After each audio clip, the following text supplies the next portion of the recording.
Stay in your lane. Welcome to the Mind Your Own podcast with Aaron Sorensen and Sausha Durkin, where we stick to sports, except when we're not. Hello and welcome to another episode of the Mind Your Own podcast. I'm Erin. I'm Sausha. And it is another week. I don't know if anyone's into astrology or anything like that, but we are officially in like what is called Mercury is officially in retrograde. So again, if you are into astrology and all of that, basically what that means in very like basic terms that like I even can understand is that the universe is a little off kilter right now. It is for like essentially the next 3 weeks. So typically when Mercury is in retrograde, things like communication breaks down. It could be electronics breaking. Convenient that iPhone just released everything new right around this time. They know what they're doing. But you might find yourself having misunderstandings, whether that's professionally, personally. So long story short, if you are finding yourself over the next 3 weeks having any kind of communication issues, just know you're not alone. Show yourself some grace. I think October 18th is when this final chapter of Mercury in retrograde for 2021, because there was 3 instances of it this year. October 18th is when it is done for the rest of the year. So at least it's not falling over the holidays. Yeah, no kidding. I actually, like mid last week, I just fell off. Nothing was working for me at all. And so I deleted it because, whatever, that's what I do. But I was like, I'm not really into like the whole astrology thing, but all I have to say is Mercury, your girlfriend, woof, because what the hell? I'm better now, but last week was challenging. Yeah. And like, so you might've been feeling it just even before, because it technically I think September 27th was the official start date, but I'm always kind of of the belief that like anytime I am an astrology person to a degree. There are some parts where I'm like, yeah.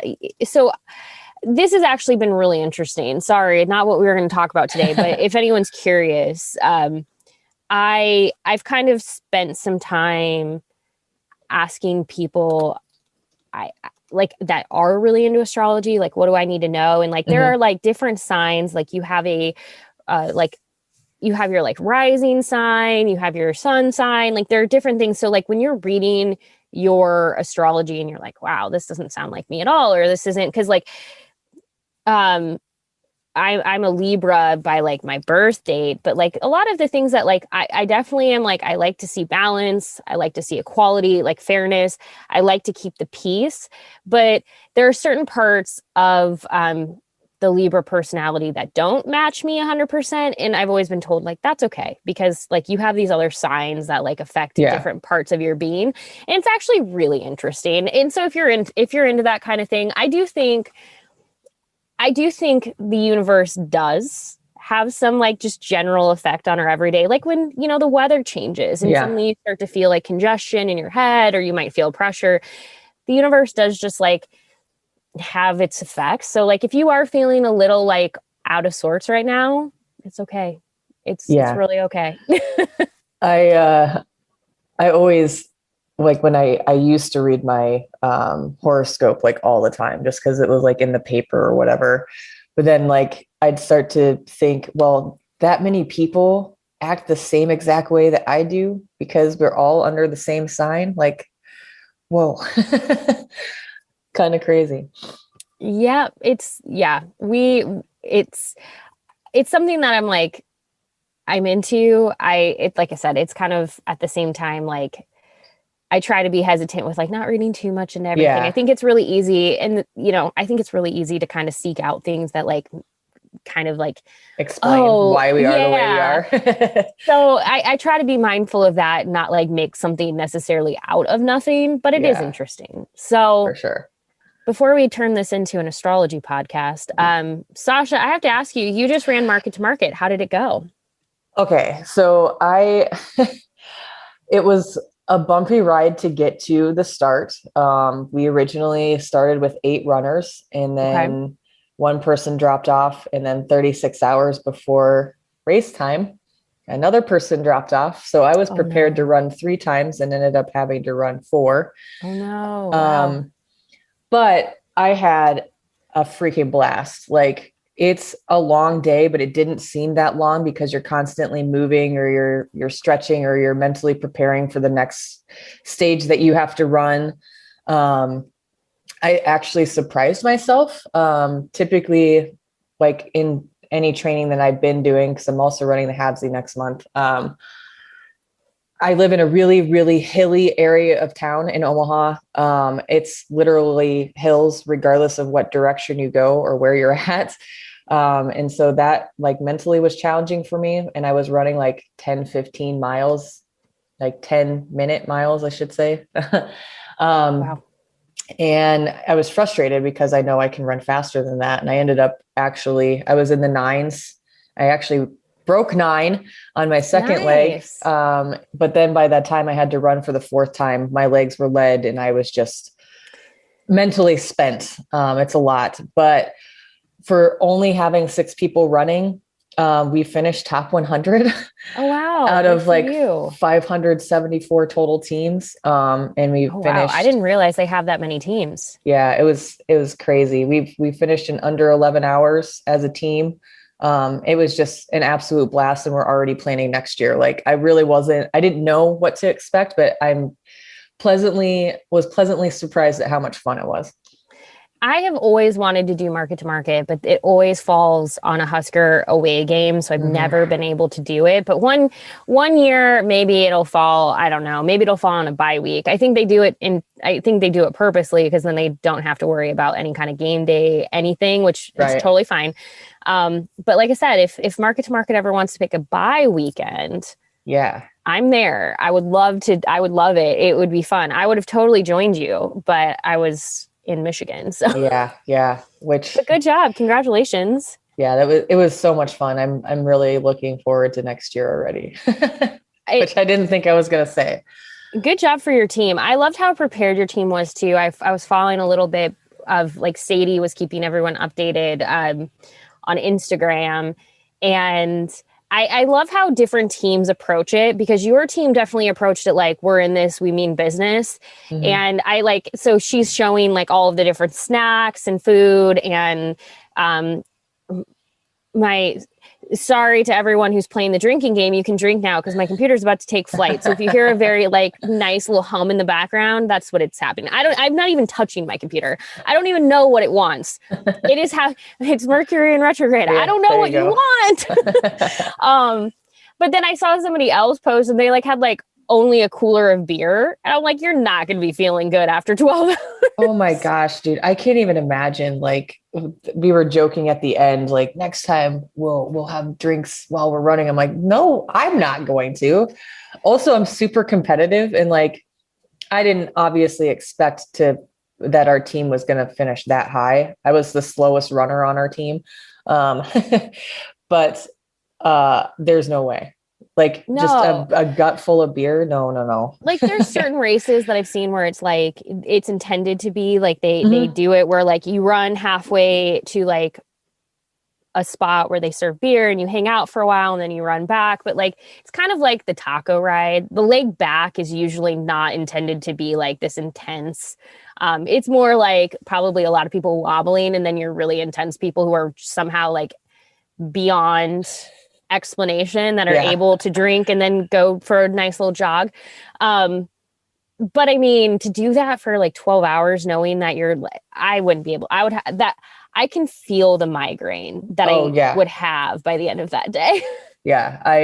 The last leg I had to run, and there's another gentleman who ran with us, Chris Whitney, who actually ran MS Run the US, which is like, basically a relay, but he ran 166 miles in 10 days. And even on his 4th leg, he's like, I had to walk. And the only thing I wanted that day was to not walk any part of what I was running. And I managed to do that. But my last leg was like 10-minute miles, because my legs were just lead.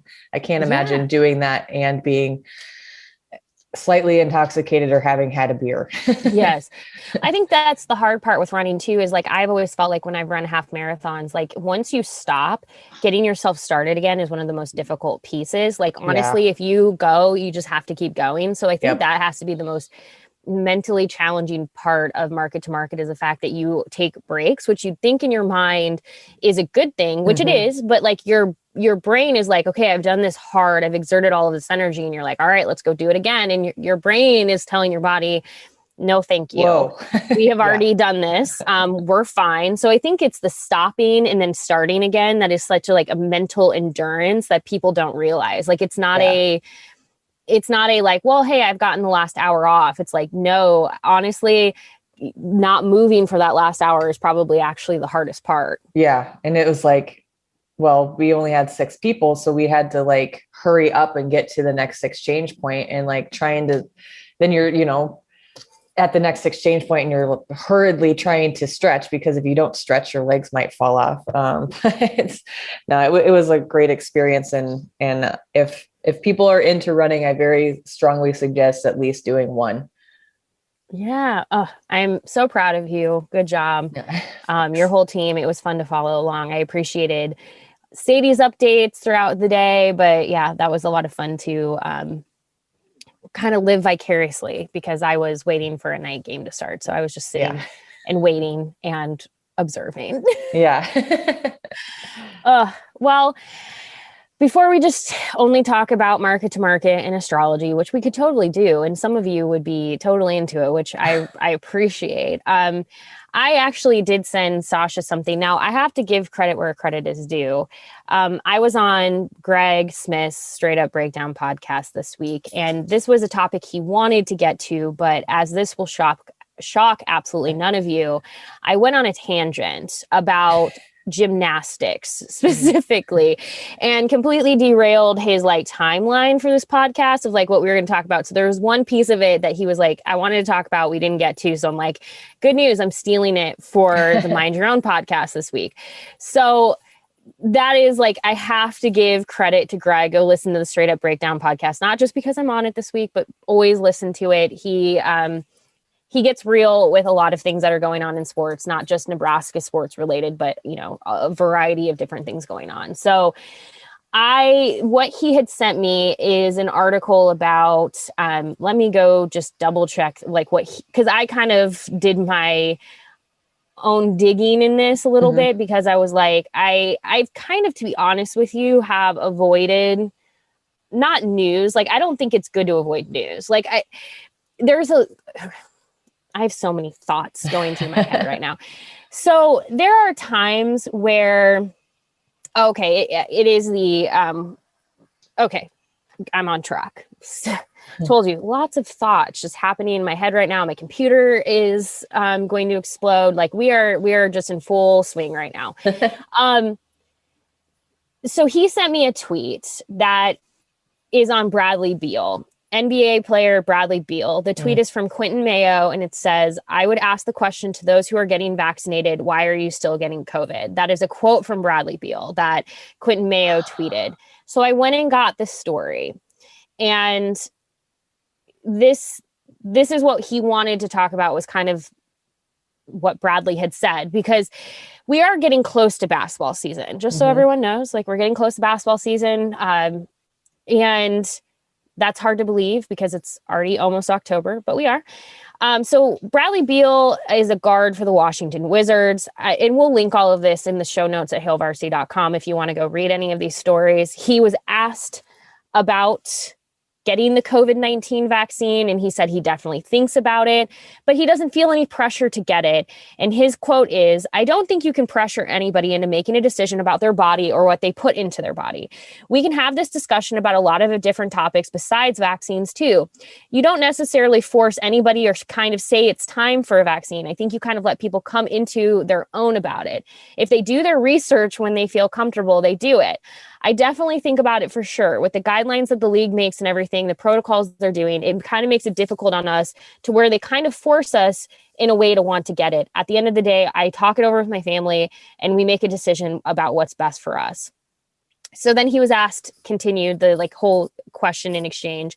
And he basically then, that quote that was in that tweet came in this next answer.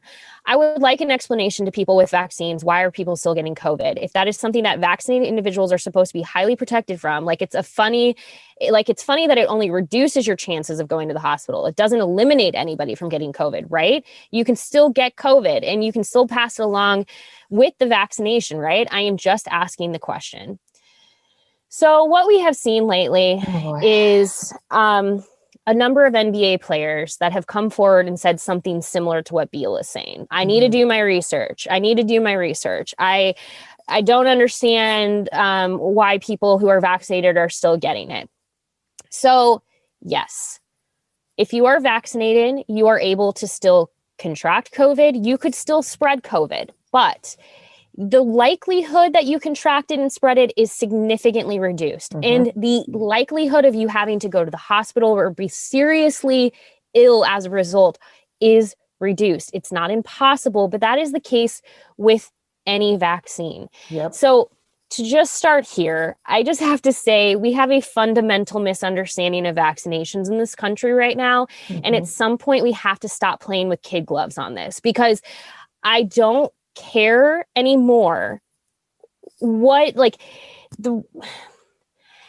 I keep seeing all of these things that are like, we have to be respectful, and I am all about respect, but at the same time, when it is sharing fundamentally incorrect information for the sake of quote unquote research, we are not doing anyone any benefit. So here's the thing. I have never had chickenpox in my life, but I am inoculated for chickenpox. I had the chickenpox vaccine when I was in my late childhood because I hadn't gotten chickenpox. I can still get chickenpox even as an adult. It is possible. I am vaccinated against it, but it is completely possible for me to get it. Just like I am potentially able to get meningitis, because even though I am vaccinated against meningitis. Now, we have eradicated certain illnesses that there are people who are out in this world right now trying to roll back mandates on for these vaccines, from polio, measles, mumps. You all, you do not understand. That is a scary line of thinking. Yeah. And I don't understand why we're playing into this any longer, because it is one of those things where I understand that there are some instances where somebody for very personal reasons cannot get vaccinated. There are literal religious exemptions, or there are people who are going through cancer treatments and cannot get. There are people who have things that are going on. Like when my mom was going through her cancer treatment, she couldn't get inoculated for things because it would have been too detrimental to her body at that point. It then is on the rest of us to do our job to protect someone like her. So I get that there are reasons somebody might not be. But the fact that we have now gone so far past this misunderstanding of a vaccine and have now just jumped headfirst into this world of complete misinformation around it is scary. And it's even scarier when you have people who have legitimate platforms asking questions and putting doubt into people's minds and saying, well, I have done my research. You are not doing research. You're not sorry. A scientist. Reading an article and when you're talking about something science-based is not doing research. Research when you're talking about science is something completely different. It's physically being in a laboratory. It's physically testing. It's writing scientific papers that are studied by other people. Yes. I actually saw a TikTok explaining that. I've done my research. I read this, this, and this. Okay. When you're talking about science, research is different. Yes, you can do your quote unquote research by reading article after article, but unless you're physically testing theories in a scientific lab in a setting where this actually happens and you vet out different theories or different hypotheses, you're not doing research when it comes to science. No, and this is somebody coming from, I am a big advocate of don't get your news from just one source. Yes. Always go. And so if you're only getting your news from CNN, you shouldn't be only getting your news from CNN. You should be, honestly, go find as independent of a news source as you can and start start absorbing more. Like there's actually a graphic you can go look up online that tells you essentially where different outlets fall, and like if they're going to lean far left, if they're going to lean far right. And my thing that I always tell people is try to avoid the ones on the outskirts and find ones that are more toward the middle of that. So that way the information that you are reading tends to be less, it's more balanced. It's more balanced. It's less biased by like different thinking. Yeah. And like NPR typically falls close. Now it might go a little bit closer to the left, but not much. NPR is pretty close to like an independent, like, but the amount of times I hear people who say like NPR is like, basically like has an agenda. No, just because you don't agree with something doesn't mean that has an agenda. Okay. My thing with misinformation and news, especially as somebody in the media, because I get a lot tossed at me about like, the media is out to get this, the media is out to get that. And it's like, honestly, not really. I mean, there are people like that, but like, honestly, I don't think we have a true understanding of like, sincere journalists are not out to get anyone. They're just out to report factual information. And we should want that as a public. We should want that, like somebody going and asking legitimately hard questions, getting the answers. But when it comes to this, like, this is where I'm at with stories like this, because this is what the NBA is dealing with right now, is a number of players. I've seen a number of these now where it's like player X questioning this, player X saying like whatever. And the frustrating part with someone like Bradley Beal is he literally had to have a 13-day pause when the Wizards had an outbreak during the last season. He also was unable to participate in the Olympics with the United States basketball team because of health and safety protocols. None of this changed his mind, because he has this idea in his mind that like, I'm doing my research, but reading articles and going and finding things that back up your viewpoint is not research. Like, I was just going to bring that up. Like, that's the frustrating part of most of these conversations is like, I understand going and finding articles, but going out and specifically finding articles or reading up on things because they fit the narrative that you already believe and not thinking outside of that, or reading articles that are outside of that line of thinking, is partially how we got here. Yes. And honestly, at this point, if I were to offer a criticism of the media needs to go harder on some of these. So like, yes, in this article that ESPN put out, they did a fine job putting in their information that's like, according to the CDC, let us like basically fact check him in this. But here's the thing, it takes you almost like 7 paragraphs to get to that. So by the time somebody gets that, they've probably, there's a good chance somebody checked out. They opened it, they read it, they're like, oh, good for Bradley Beal. They close the article and they're off to like live their life. We have to, as a media, be better about just immediately presenting information in a way that is like, the information in this article is not like, this is misinformation. And like, I understand shining a light on it. Okay. So this whole thing, and I sent Sausha this tweet, and my frustration with the entire thing is, is one thing that we could spend a lot of time on, but I even told Sausha, I don't want to spend a ton of time on that, because I think we could say a lot until we're blue in the face. And it is what it is at this point. But this tweet came from the Monday Morning Quarterback. He tweeted, Jonathan Isaac and Kyrie Irving have a sample size. So he's talking about people like Beal and others. So he's speaking about 2 other people. So here's his 2 tweets.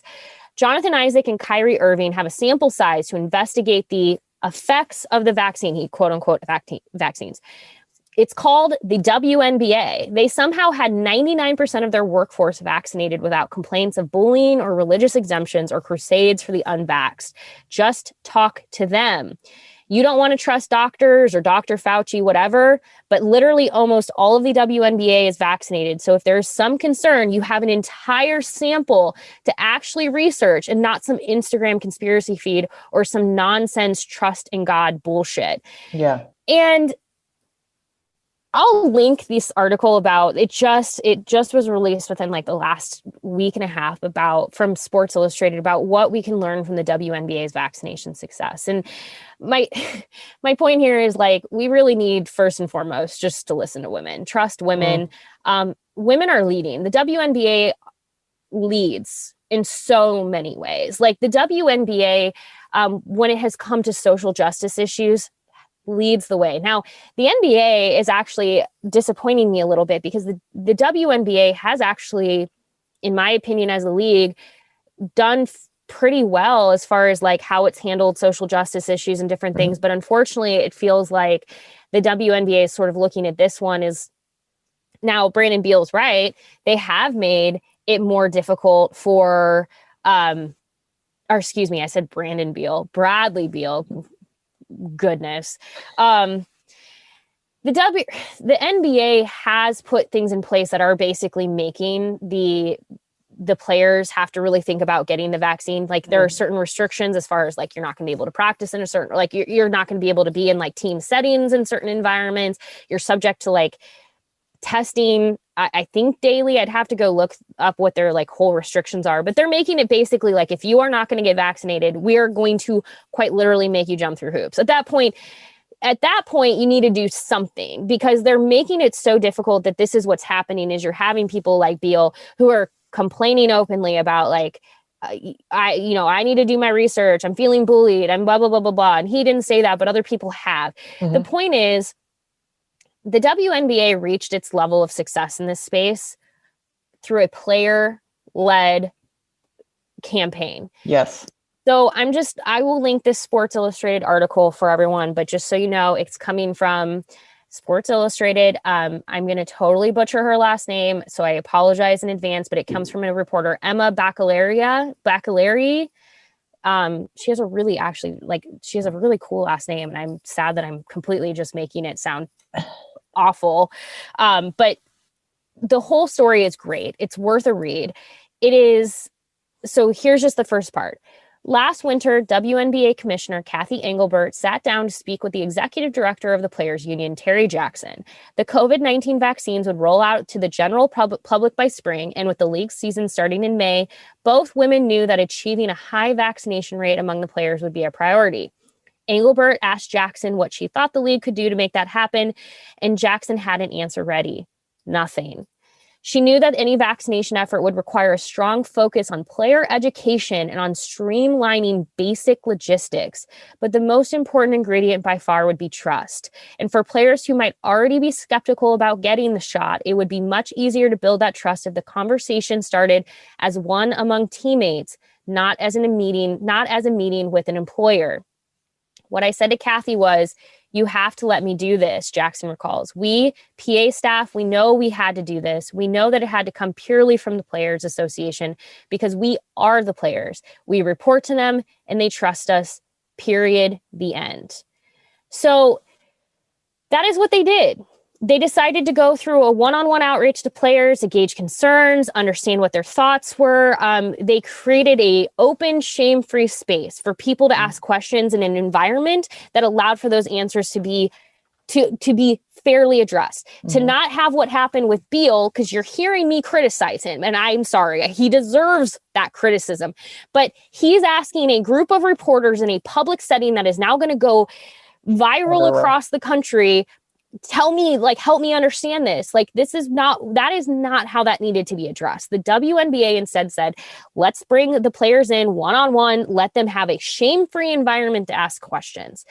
The league agreed to give the union the space to launch that effort without trying to duplicate it. And it worked. So I'm just now reading, like I said, Sports Illustrated. I do not want to take away from their work. Please read this article. I'm going to read you this one last part. In June, the WNBA became the first major North American sports league to announce that it had reached near total vaccination among its players at 99%. This is true. 100% is a long shot without mandating it. But other leagues have approached the milestone in recent months, but none have gotten all the way there. The Major League Baseball is at 85%. The NFL is at 93% as of August.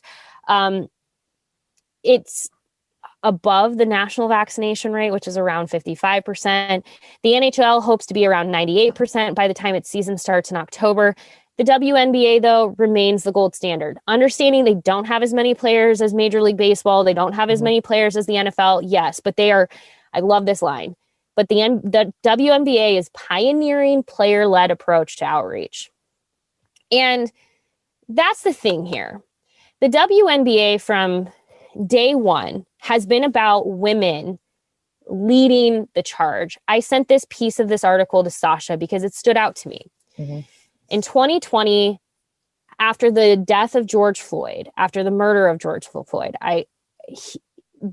we saw an outcry of people wanting answers, not wanting to see what happened to George Floyd happened to others, and calling for this says it better than I can. So one last piece from this. Finally, for a league whose players had long focused on community activism and social justice, with causes from voting rights to police brutality, they would make it clear that educating themselves about the vaccine was a part of that mission too. If Black Lives Matter is what we are about, then in the public health space, this is really big for Black and brown communities. Jackson said of the message sent by the player leadership of the BPA, citing that Black Americans have been disproportionately hospitalized and died from COVID-19. We better be informed, and we better be ready to show up. That's the thing here, is the WNBA has it has found a lot of new fans, but it has also found a lot of heat from people who suddenly claim that like they cared about the WNBA. And I'm going to tell you a secret right now. They didn't care about it before. It's just really convenient. It's the same as the person who's like, oh, I'm never buying a pair of Nikes again and hasn't bought a pair since 1995. Like, come on. Exactly. The WNBA, though, is a leader in this space because these women, they get it. Right. These women are leading. They're not reacting publicly and in a way that like they're sitting back and they're leading this together. They're understanding the values of the WNBA, but also understanding what they represent, the platform that they have, the people that are looking to them. And the fact is, going back to that one tweet I read, all of these NBA players have the WNBA to look at, but they're not looking to them. They're not looking at them as leaders. You got to start listening to women. Like I'm just serious. Like, women are leaders. I have spent my whole life hearing people talk about how women are too emotional. They're too this, they're too that. Oh, we can't have a woman president because she'll hit the nuclear bomb button every 5 seconds. Like, how many times have we heard this growing up, that women are just reactionary? Yeah. We don't know how to lead. We're better served at home. Like, we've heard all of this crap. Like, y'all, like, you might be thinking like I'm just saying stuff. Like, no, we have literally heard this our whole lives.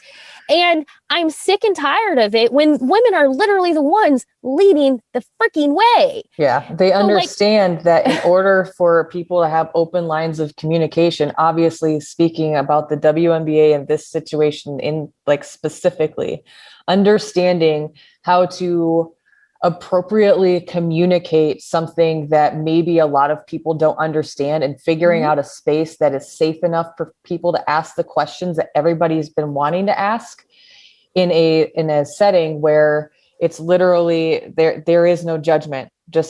We would love to educate you. Please, what are your questions? And having it be led by fellow players and fellow peers obviously is what made this work.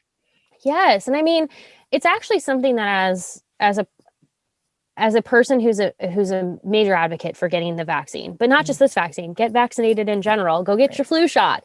In fact, like most places, you can get your flu shot and get like a $10 Target gift card for just getting your flu shot, which you probably, if you have health insurance through your job, you probably get for free anyway. So go earn $10. Like, I'm a big advocate for vaccinations, and like, the thing that I will say that I have like been inspired by with the WNBA is how they've handled this, how they have led, how they've had those one-on-one conversations.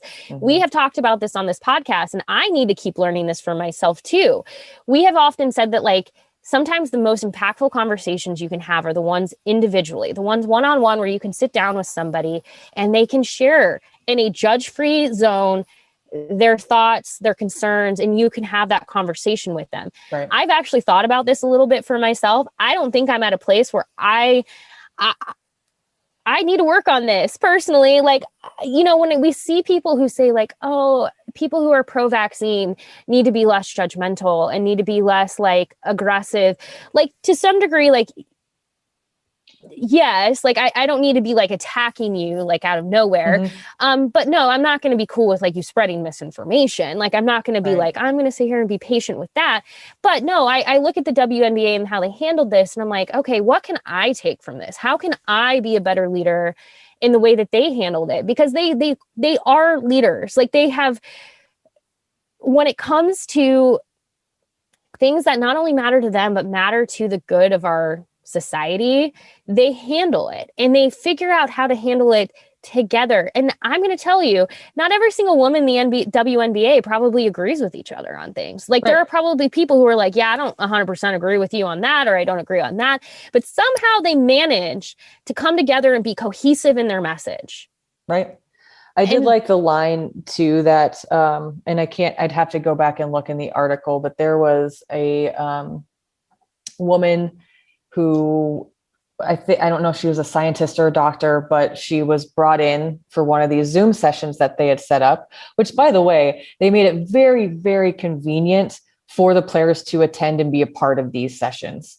They made it, they had 3 sessions a day, and regardless of where the players were in the world, they had the opportunity to be able to check in and participate in these sessions, regardless of where they were, which I also think that's super important when you're trying to have conversations, educational conversations. You've got to meet people where they're at. And making it as easy as possible and as convenient as possible is super important as well. So I also commend them for that. But one of the doctors or scientists that they brought in to talk to these players and answer some of their questions was a mother. She was a woman of color. She, there was like a list of 5 or 10 things that any given player in the league would be able to connect with at some point, just by being who she was as a human being. And I think that that's important too. Representation. We Absolutely. talked about it. I mean, yeah, they put out a call for like, what are your concerns? So when women started saying, what about my future fertility? Like, all right, let's invite an OBGYN to the conversation and sit down and have that person talk. What about me as a player? Okay, let's bring in that person. Like they brought in people that represented not only them, but also represented the concerns. They had cameras on.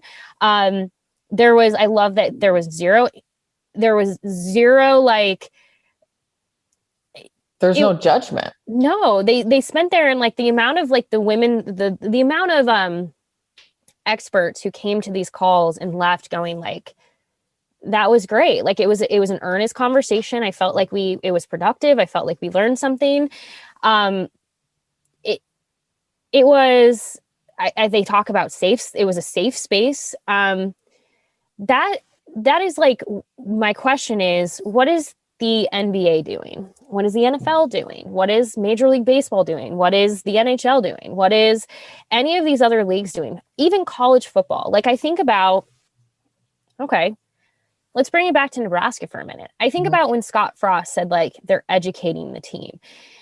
They ultimately ended up bringing in experts for that. But see, this is the stuff where like, I think if a lot of people had looked at the WNBA earlier as an example and saw what they were doing, you could have gotten ahead of all of these things. You could have sat down and said, you know what, let's follow this lead. Let's follow their example. Let's ask our players, what are your concerns? What are the number one things that stand out? I have a gut feeling, especially in college athletics with football teams, you would have probably heard a number of them say, how many days am I going to be out? Am I going to end up not feeling well? Am I not going to be able to train for a day or two? Because in their minds, like that lost time is maybe a lost starting spot. So like having somebody come in that can talk to that, like having these conversations before they become public conversations is really the key here.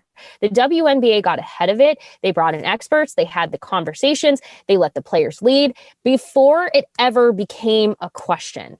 Right. There was support there. Yes. And so like,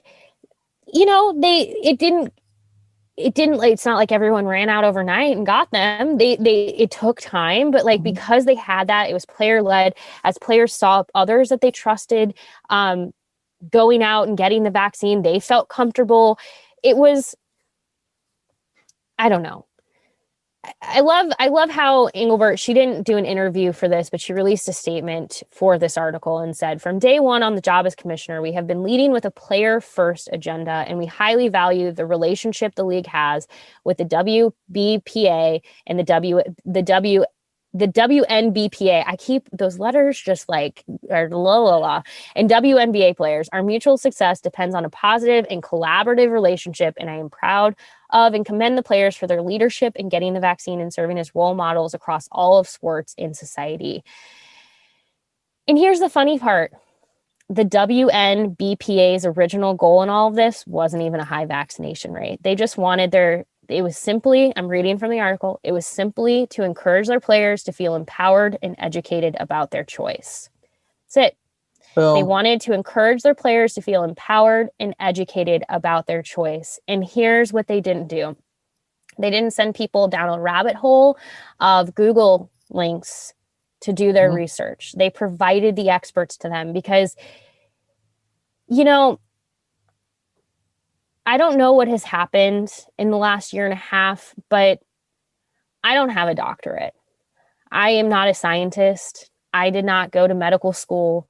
I have not spent my life researching things. I can't speak to any of this. I wouldn't even know how to begin research if I tried. Mm-hmm. I always will have a healthy dose of skepticism because I think that's just good as an adult to have a healthy dose of skepticism about things. But I trust science. I trust the people who have spent and dedicated their lives to things. I don't believe there's a conspiracy between hundreds and thousands of people and doctors and scientists trying to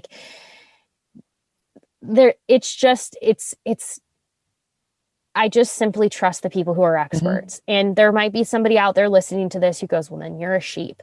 I don't believe so. I believe that just like I would trust, think about I don't know. I just think about how many times, this is going to sound like such an interesting comparison, but I've seen it a lot lately. So Nebraska is struggling in football. And how many people? Yeah, what? How many people have I seen that are now railing on local media? They're like, the local media knows nothing. Y'all haven't played football. You aren't coaches. So neither have you. Well, what's interesting though, is they use this argument in this case of you don't know what you're talking about here because you haven't played. Now, I will say to a degree, I understand and I agree with you. That is why we ask questions, because I can't speak to the decision making that Scott Frost has. I can't speak to his play calling. I don't know. I'm not in the room where he schemes and he decides, and I'm not on the headset when he makes decisions. So no, you're right. I have to trust him that he knows what he's doing here. Now, whether or not that how he calls plays and does all that actually works out is a separate issue. But I'm just saying, I get what you're saying when you say you're not the coach, you haven't coached. Okay. All right. But why are we willing to use that argument there? But then when I'm like, hey, maybe we should also listen to a scientist, it's like, no, I got to do my research. Well, and I guess it's not really a challenge for this week, but I wonder how beneficial a conversation, the way that the WNBA presented it, if you were given a safe space to ask all the questions that you want to ask, but don't want to appear like you're concerned or wanting to ask questions, if you had a safe space to go and ask the questions that you're concerned about with an expert that actually does know what they're talking about, if that would be beneficial for a lot of people that are against this or calling people who are going to get it sheep, or, if you had a safe space to go and ask all the questions that you want or the concern or talk about the concerns that you have regarding a vaccine that was fast tracked because people were dying. If that would help, at the very least, give you an educated approach in that safe space. Like, I love that they said the reason that we created this and approached it this way was so that people would be confident and basically educated in whatever decision they made. You'd have the confidence one way or the other. And sometimes I think when people are like, oh, I'm not going to listen to a scientist. They have an agenda. Okay. Well, yeah, the agenda is to keep people safe. That's how science works. Yeah. But if you had a safe space to ask those questions or voice those concerns without feeling like you were judged because you may be just trying to educate yourself, you don't have to be embarrassed for trying to educate yourself. If something is concerning to you, you should have a safe space to go to ask the questions that are concerning to you. And that's kind of goes back to like what I was saying about for me personally, when I think about like, how can I be better? Like the reality is that like, I'm not an expert. So how do we create so for many people, so if you're listening to this and you're like, I would like somebody to speak to you, I'm going to just give you a little insider tip right now. The Nebraska Medical Center is basically like fully open to talking with people. They have said that on Twitter many times. I've watched them, that if you have questions, please reach out to them. Like they would be happy to talk with you. They'd be happy to offer you a space. And I bless them because they are so kind in their responses. They're so, they're not judgmental at all. I really mean that. Like they're really just like, here, let us provide information and facts. And like, we'll tell you like data does or does not support that. And they'll walk you through things. Take them up on that. If you are somebody who is like, I would just love to know more, I'd love to sit in a space with somebody who is an expert in this field. And for the record, they are an expert in this field. It feels like 10 million years ago at this point, but at the beginning of this pandemic, they were one of the first hospitals or medical systems to take on patients. They had them at the out in Ashland to basically like try to help treat, understand. They are infectious disease experts. So when we talk about who can we reach out to, whether or not you live in Nebraska, you have a resource line to somebody like Nebraska Medical Center who want to help you understand, who want They're not going to collect your information either. You can call them anonymously, and you don't have to, like, if you're embarrassed that you want to do some research of your own. First of all, I know words are just words sometimes, but don't feel embarrassed for that. But two, like, you don't need to provide them any information. They're literally there as a resource to answer these kinds of questions. That's what they're providing. And they want to answer those questions. Like, that's the thing, is like, they want to be a resource. They want to help. And so like, that's been part for me, is like, when, we're talking about Nebraska athletics, I'm like, utilize UNMC, like utilize the people who are experts, like utilize their knowledge. And you don't have to do this publicly. You absolutely do not. You don't need to, you can just say to people, yep, we're educating, and that's it. Like, that's fine.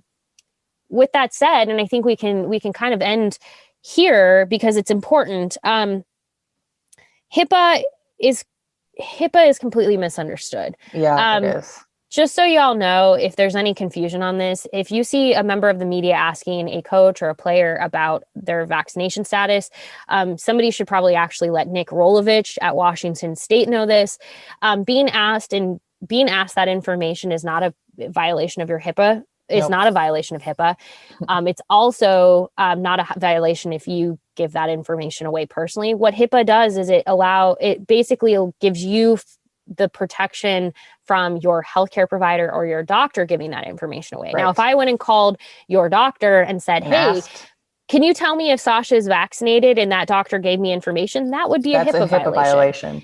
It is not a HIPAA violation if I ask Sausha directly and she tells me no. Like, none of that is like, that's not, yeah. It honestly, basically, like HIPAA. So when I was in college, just for my background, in case people don't know this, because I forget that was forever ago.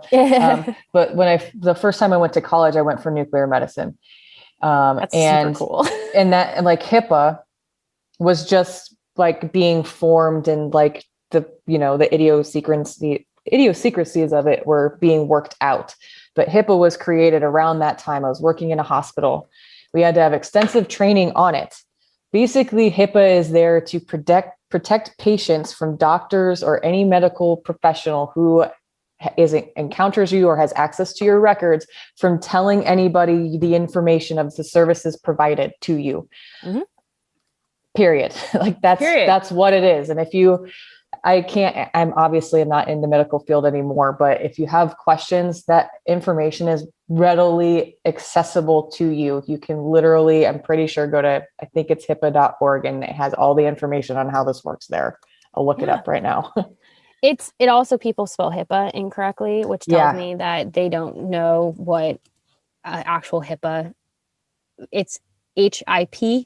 AA. 2 A's. There's not 2 P's. There's not 2 I's. I've seen everything. It's HIPAA. It's hhs.gov, by the way. Sorry.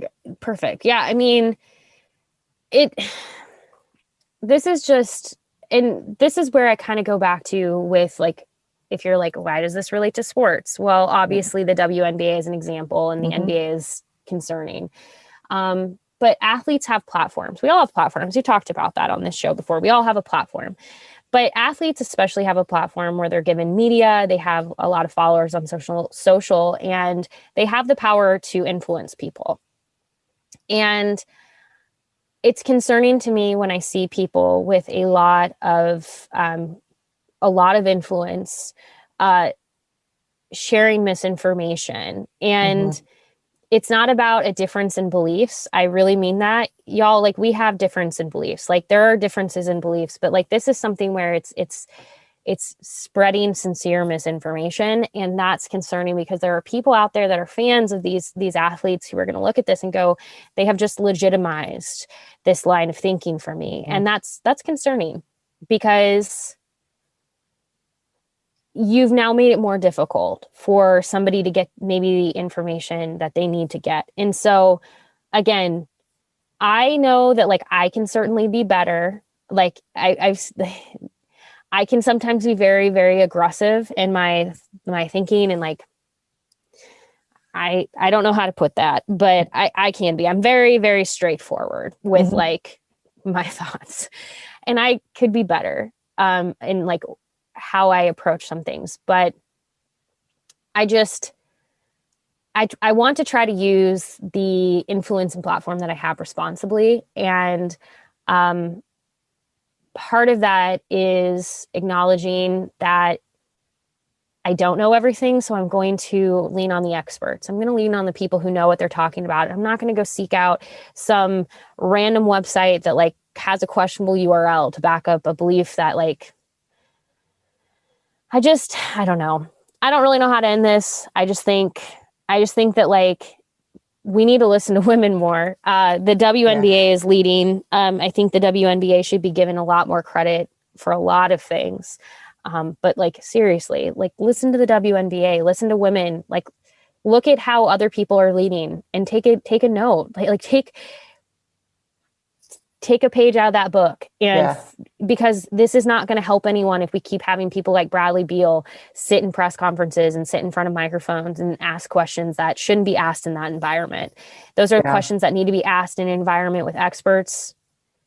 Yeah. I that's the one thing. It's almost, in a way, to me, it's kind of sad that, I mean, if you've got players consistently asking those questions in any sports league, why aren't you as the league providing them with the information to get them answers to the questions that they're asking? They shouldn't be, in my opinion, asking those questions to reporters in a press conference, like you were saying. Like, there should be readily available information to those players in those leagues, to that information. It should be access. And granted, I know that, like, you and I, as, quote unquote, normal people, have to work a little bit harder to get those answers sometimes from those, from the right, correct places, like, a UNMC. However, if you're a paid athlete, I feel like that should be provided to you from the league. And the fact that it sounds like it's not, if these questions are being asked in a press conference, is kind of sad to me. And honestly, it's what I expected from like Roger Goodell in the NFL, because they tend to botch things, but I've expected better of the NBA. I've always admired the NBA's commissioner and how the NBA had previously handled things. So this has been, I mean, the NBA was one of the first to decide to go into a bubble. So you would have thought that they would have continued to kind of lead. I don't know what's happened, but it's disappointing. So hopefully the WNBA can look to its counterparts in the WNBA as an example and a leader in this space, because they absolutely are. And you have the example right there. Stop making it harder on yourself. Agreed. Well, before we get you out of here for the week, I was going to bring this up, but we'll give you an assignment to read this, and then we'll talk about it next week. Simone Biles was actually just profiled in New York Magazine. It's a great story. It's on how she chose herself, and the quote that kind of is like the leading the way is, "I should have quit way before Tokyo." This conversation needs to be had much more deeply than what we have in just a couple of minutes. So, hey, go read this. I'll link it in the show notes at hillvarsity.com. Great story on Simone. We can talk about it next week. We can view it as like assignment reading, and we can come back and we can all have a moment to appreciate Simone Biles even more than we already do, because she is the queen. She is the GOAT. Take your drinks. Bless Simone Biles. Absolutely. But shoot us an email, mindyourownpodcast at hillvarsity.com. I'm at Erin Sorensen. She's at Sasha72 on Twitter. These are tough conversations to have sometimes, because, when you speak publicly about things, you give people an opportunity to come and be critical of that. And that's okay. We have to have tough conversations. Sports move these conversations along. So It is what it is. Just stop Googling things and looking up suspicious websites. Go contact Nebraska Medical Center if you have questions. They'll help. DuckDuckGo.com is not a reliable source of information. Just putting that out there. If it looks like a Homestar Runner type of URL, it's probably not something. Although Homestar Runner is great, but I'm just saying, if it looks like something Strong Bad is looking up on the internet, probably not legitimate. Amen. Just saying. All right. Well, we will be back next week with another episode. Like I said, go read that Simone Biles article. It's wonderful. We'll talk about it next week, so you have something to look forward to. And until then, take it easy. Be kind to yourself. Communication. Go look up your astrology. Yeah. We'll talk to you later. Bye. A Hurrdat Media Production.